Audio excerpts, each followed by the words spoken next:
Hello दोस्तों, आज हम लोग सिलेबस जो है बीपीएससी में क्या क्या पूछा जाता है, ठीक है, इसका सिलेबस क्या है, इसके बारे में थोड़ा सा आप लोगों को जानकारी दे दें। क्योंकि तैयारी शुरू करने से पहले हम लोगों को ये जान लेना उचित है कि किस किस सब्जेक्ट को पढ़ें, कैसे पढ़ें, क्या नहीं पढ़ें, इन तमाम चीज़ों की जानकारी ले लेना काफ़ी आवश्यक होता है। यानी कि युद्ध में जब जाइएगा उस वक्त सोचिएगा तो ये तो नहीं चलेगा ना। युद्ध में जाएंगे, कौन कौन सी तैयारी करके, कौन कौन सा हथियार लेकर के जाना है, ये चीज तो आपको पहले सोचना पड़ेगा। तो ठीक उसी प्रकार यदि आप बीपीएससी का तैयारी करने जा रहे हैं तो निश्चित रूप से उसका सिलेबस की पूरी जानकारी आपको दिमाग में एकदम होना जरूरी है, होल्ड पे होना बहुत जरूरी है कि पीटी में क्या होता है, मेंस में क्या होता है और इंटरव्यू में क्या होता है। इसकी कंप्लीट जानकारी ही आपको वहां तक पहुंचा सकता है, ठीक है। तो इसमें हम लोग देखते हैं क्या कि जो ये बीपीएससी के द्वारा जो सिविल सर्विस एग्जाम है, इसके तहत जो परीक्षा ली जाती है, तो परीक्षा 3 चरणों में आयोजित की जाती है। कितने चरणों में? 3 चरणों में आयोजित की जाती है।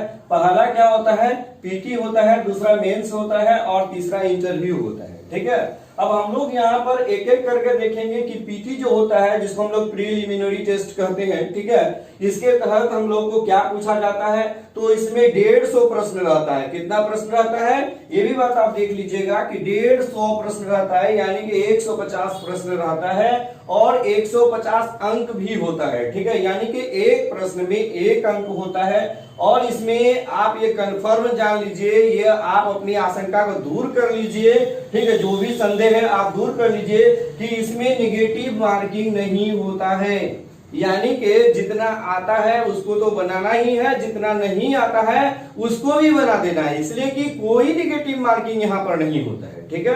ये कंफर्म हो जाइए। यानी कि 150 प्रश्न रहता है, 150 प्रश्न रहता है और 150 अंक का होता है। और ये किस पर बेस्ड होता है? सामान्य अध्ययन, यानी कि हम लोग बोलते हैं इसको जनरल स्टडीज। अब जनरल स्टडीज सबसे लंबा सिलेबस इसी को हम लोग कहते हैं, इसी का होता है। जैसे इसमें साइंस का होता है, हिस्ट्री का होगा, ज्योग्राफी का होगा, पॉलिटी का होगा, इकोनॉमिक्स का होगा और साथ साथ करंट अफेयर्स।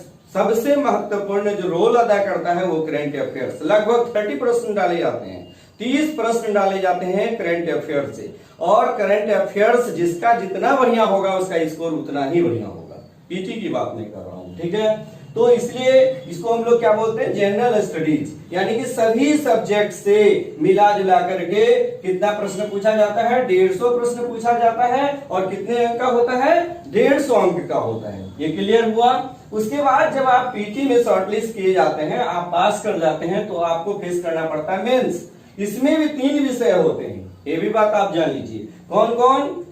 इसमें होता है कि जनरल स्टडीज फर्स्ट, यानी कि जो सामान्य अध्ययन पत्र 1, इसमें भी 3 पार्ट होता है, ठीक है। इसमें क्या क्या पार्ट होता है? हिस्ट्री एंड कल्चर पहला पार्ट, दूसरा करंट टॉपिक यानी कि national and international issue related current topic होता है, ठीक है। उसके बाद जो तीसरा पार्ट होता है इसको हम लोग सांख्यिकी बोलते हैं, स्टैटिस्टिक्स बोलते हैं, ठीक है।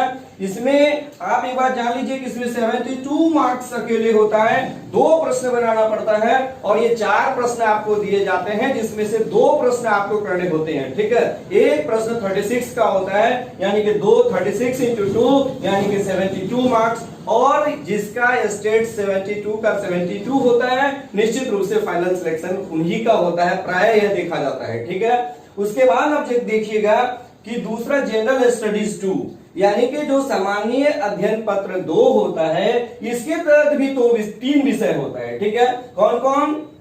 पहला होता है पॉलिटी, दूसरा इंडियन पॉलिटी कहिए, उसके बाद दूसरा होता है Indian geography and Indian economy, ठीक है। यानी कि देखिए भारत का भूगोल और भारत की अर्थव्यवस्था। और ये भी बात जान लीजिए, इससे जो रिलेटेड क्वेश्चन पूछे जाते हैं वो करंट डाटा पर बेस्ड होता है, ठीक है। यानी कि करंट को इसमें जोड़कर इसमें प्रश्न पूछा जाता है, ठीक है। उसके बाद तीसरा देखिएगा साइंस एंड टेक्नोलॉजी। कहने का मतलब तीसरा पार्ट में साइंस एंड टेक्नोलॉजी, विज्ञान और प्रौद्योगिकी, यानी कि भारत के विकास में विज्ञान और प्रौद्योगिकी का क्या भूमिका होता है या उसका एप्लीकेशन अनुप्रयोग क्या है, उस पर रिलेटेड ये क्वेश्चन पूछा जाता है साइंस एंड टेक्नोलॉजी में। ठीक है, ये इसमें भी 2 क्वेश्चन पूछा जाता है। ठीक है, और ये भी जो है बहुत ही महत्वपूर्ण पार्ट होता है, जिसका ये अच्छा होता है उसका स्कोर बहुत अच्छा होता है। ठीक है, उसके बाद तीसरा होता है ऑप्शनल सब्जेक्ट, यानी कि ऑप्शनल सब्जेक्ट में जैसे देखिएगा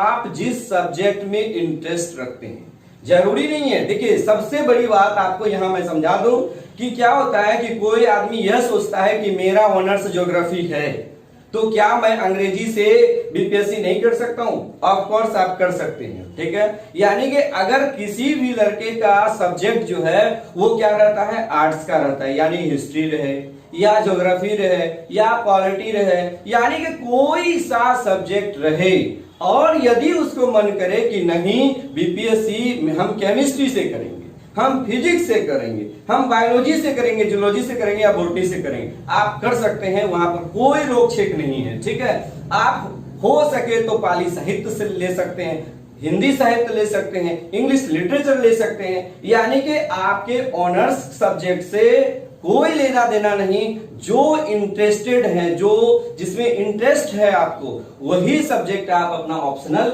एक सब्जेक्ट, इसके पहले जो है 60 से 62वीं से पहले 2 सब्जेक्ट ऑप्शनल लेना पड़ता था, लेकिन 60 से 62वीं से क्या होता है कि एक ही ऑप्शनल सब्जेक्ट को चूज करना पड़ता है, और वह 300 मार्क्स का होता है। कितना मार्क्स का होता है? 300 मार्क्स का होता है ऑप्शनल। और ये जो पेपर 1 देख रहे हैं, ये पेपर 1 भी 300 मार्क्स का होता है, और ये पेपर 2 ये भी 300 मार्क्स का होता है। कितना मार्क्स का होता है?